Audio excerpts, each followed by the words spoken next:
sini terlucut. Aku pun tak faham macam mana dia boleh terlucut dalam tu. Tempat sempit dia boleh terlucut tu. Ni aku dah sambung balik. Lepas tu yang ni dia pecah. Ni nak pergi tengok kat kedai spare part. Tu dia sebab tak boleh buka daripada dalam.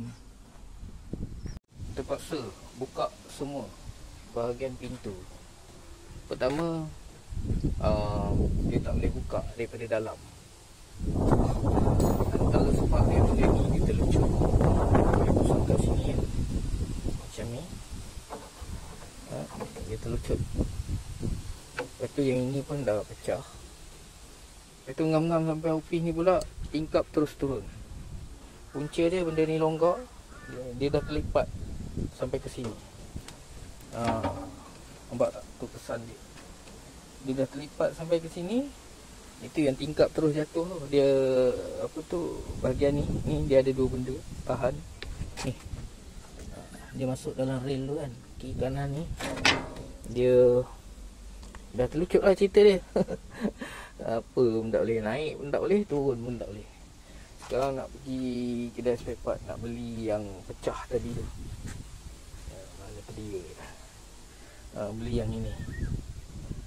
Pasang yang ini, lepas tu tengok macam mana.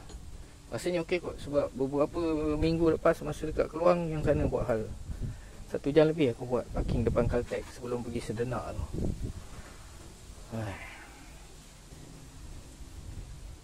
Pernah juga buka yang macam ini, tapi tak pernah lah teruk kan. Tapi kali ni kira teruk sikit lah. Sekarang nak pergi cari satu nut, ikat balik insyaAllah settle, pasang balik dengan yang tu.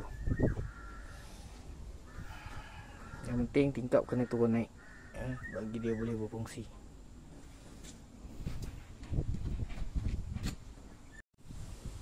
Baru siap pasang. Habis hitam-hitam. Dengan tangan-tangan aku hitam. Sebabnya aku ambil grease mopon. Bubuh pada dia punya tempat yang ada grease tu lah. Sekarang tingkap dah boleh naik, dah boleh turun. Punca dia ni je. Tempat rail sebelah dalam ni jatuh kan. Ni pun risau kat ni. Apa ni, tak, orang kata skru dia tak terkeluar kan. Agak-agak boleh bertahan lah. Sekarang nak pasang balik. Ada naik yang tak pasang. Lepas tu nak test, nak buka pintu pula. Macam ni lah keadaan dia. Barang kalau tak ori kan, dia tak bengam, tak boleh masuk. Wah, tak boleh masuk, tak kena potong.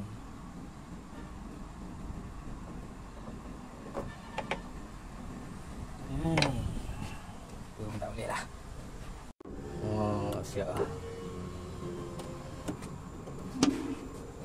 Ni tak pasang lagi klip.